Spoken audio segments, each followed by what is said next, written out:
थरे जणे राजा बहुत ईश्वर विश्वासी थिले। तांकर परमेश्वरଙ୍କ प्रति भक्ति आउ भय सबु बेले रहुथिला। तेणु से प्रत्येक दिन सकाळे उठी चर्च जाई प्रार्थना करी निजर दिन को आरंभ करुथिले। आउ से प्रार्थना करी घर को फेरिबा पूर्वरु प्रत्येक दिन चर्च बाहरे बारंडारे किछि समय बसुथिले। आउ सबु बेले एमिति हेउथिला कि तांको बाम पटरे आउ डाहाण पटरे दुई जण भिकारी बसिकी रहुथिले।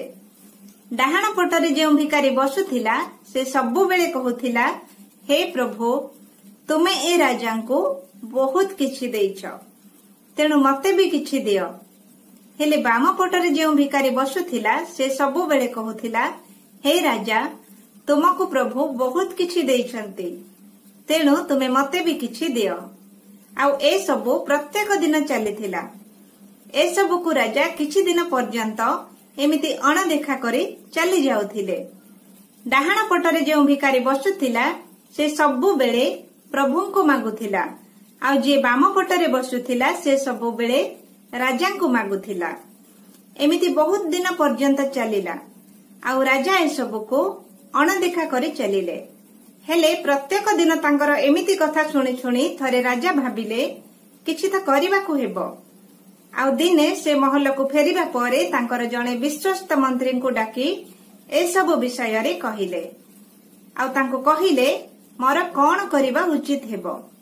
तेबे मंत्री कहिले, उपाय मिली जिवो, आपण काहेकि एते व्यस्त होउछंती। मंत्री कहिले, डाहाण पट भिकारी तो सबु बेले प्रभु को मागुछि, से आपण को किछि मागु नाही।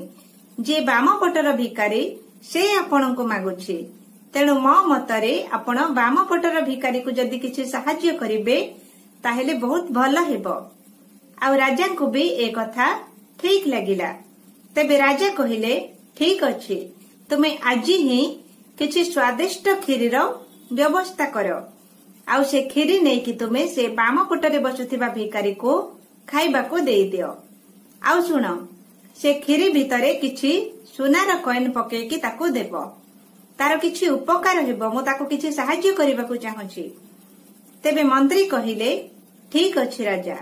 आउ से शीघ्र जाई किछि स्वादिष्ट खीरीर व्यवस्था करी गोटे डब्बा रे खीरी को धरी चली गले।